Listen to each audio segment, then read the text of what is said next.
Assalamualaikum warahmatullahi wabarakatuh.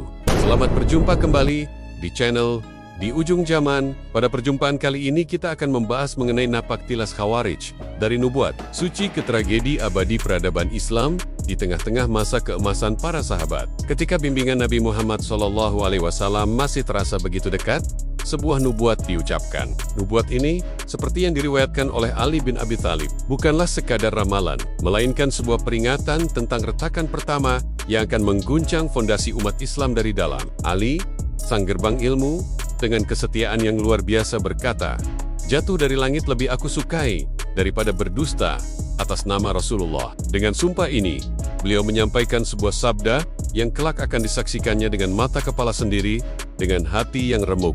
Nabi SAW bersabda, akan muncul di akhir zaman sekelompok pemuda yang bodoh akalnya, sufaha al-ahlam. Mereka akan melantunkan ayat suci dan mengucapkan perkataan terbaik, khair qaul al-bariyah, tampak begitu saleh dan bersemangat. Namun, iman mereka tak lebih dari sekadar hiasan di tenggorokan, tidak meresap ke dalam hati. Mereka akan keluar dari Islam secepat anak panah yang menembus sasarannya. Nubuat ini adalah prolog dari sebuah drama besar dalam peradaban Islam. Kemunculan kaum Khawarij. Babak 1. Bara dalam sekam persatuan. Panggung sejarahnya adalah era fitnah kubra. Fitnah besar pertama, sebuah masa penuh gejolak setelah wafatnya Khalifah Utsman bin Affan.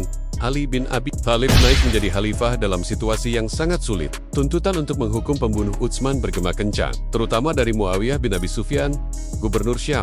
Perselisihan ini memuncak pada pertempuran Siffin. Di tengah pertempuran yang menguras darah kaum muslimin, pihak Muawiyah mengangkat mushaf Al-Quran di ujung tombak mereka, menyerukan penyelesaian melalui tahkim arbitrase berdasarkan kitabullah. Pasukan Ali, yang kelelahan dan ingin mengakhiri pertumpahan darah, mendesak beliau untuk menerima tawaran itu. Dengan berat hati, Ali setuju. Disinilah benih nubuat itu mulai bertunas. Babak 2, tiada hukum selain milik Allah. Lahirnya sebuah ekstremisme. Sebagian dari pasukan Ali, ironisnya, mereka adalah para kura penghafal Al-Quran yang paling bersemangat justru menolak keras keputusan arbitrase. Bagi mereka, tindakan ini adalah sebuah dosa besar. Mereka berteriak dengan slogan yang kelak menjadi ciri khas mereka. La hukma illa lillah, tiada hukum selain milik Allah. Menurut logika mereka yang kaku dan literal, Ali telah menyerahkan hukum Allah kepada penilaian manusia, para arbiter. Dengan melakukan itu, menurut mereka, Ali telah berbuat syirik dan menjadi kafir. Begitu pula Muawiyah dan semua orang yang menyetujui arbitrase tersebut. Mereka inilah kaum yang bodoh akalnya. Mereka membaca teks suci, namun gagal memahami ruh dan kebijaksanaannya. Mereka adalah para pemuda yang mengucapkan perkataan terbaik. Slogan mereka diambil langsung dari Al-Quran, tetapi iman mereka hanya sebatas di kerongkongan. Mereka memisahkan diri dari pasukan Ali, keluar dari barisan utama kaum muslimin, dan membentuk kelompok sendiri. Mereka inilah yang disebut Khawarij, orang-orang yang keluar. Babak 3. Nubuat yang menjadi nyata di Nahrawan. Kaum Khawarij tidak hanya memisahkan diri, mereka mulai melakukan teror. Mereka menganggap siapapun yang tidak sependapat dengan mereka sebagai kafir, yang darahnya halal untuk ditumpahkan. Mereka membunuh kaum muslimin yang tak berdosa, termasuk wanita dan anak-anak, hanya karena menolak ideologi takfir pengkafiran mereka. Disinilah Ali bin Abi Thalib berhadapan dengan tragedi agung. Ia harus memerangi orang-orang yang dahulunya adalah saudaranya seperjuangan. Orang-orang yang dahinya menghitam karena sujud, namun hatinya telah dibutakan oleh kesombongan dan kebodohan. Pertempuran yang tak terhindarkan terjadi di Nahrawan. Sebelum pertempuran, Ali mencoba menasihati mereka, mengingatkan mereka akan kesesatan jalan yang mereka tempuh. Namun, nasihat itu sia-sia. Dengan berat hati, Ali melaksanakan bagian terakhir dari nubuat Rasulullah. Di mana saja kalian bertemu mereka, maka tumpaslah mereka, sebab orang yang membunuh mereka akan mendapat pahala. Ali memenangkan pertempuran, namun hatinya terluka. Ia telah melihat dengan mata kepalanya sendiri bagaimana semangat keagamaan yang berlebihan tanpa diimbangi ilmu dan kebijaksanaan bisa berubah menjadi monster yang menghancurkan. Jejak abadi dalam peradaban, warisan Khawarij.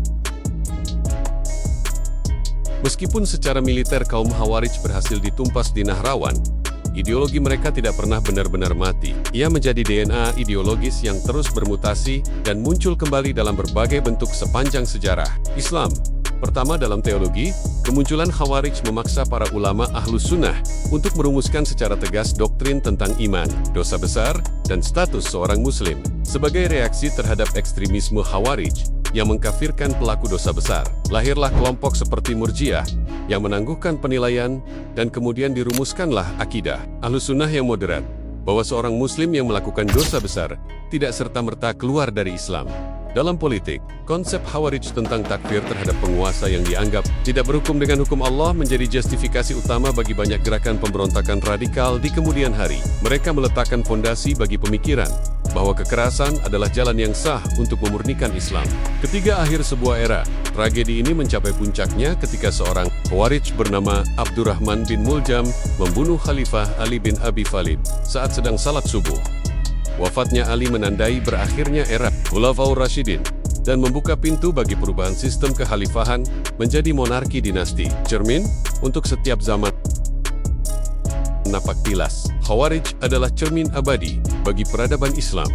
Kisah mereka adalah peringatan keras bahwa semangat saja tidak cukup. Ibadah yang rajin tanpa pemahaman yang mendalam bisa menjadi bumerang. Slogan-slogan suci di mulut bisa menyembunyikan kebodohan dan kesombongan di dalam hati. Hingga hari ini, hantu Khawarij terus bergentayangan. Setiap kali ada kelompok yang dengan mudah mengkafirkan sesama muslim, menghalalkan darah atas nama kemurnian akidah, dan menafsirkan teks suci secara kaku, tanpa mempertimbangkan konteks dan kebijaksanaan, maka di sanalah spirit Khawarij sedang bereinkarnasi. Kisah mereka, yang berawal dari sebuah nubuat, mengajarkan pelajaran paling fundamental dalam peradaban Islam.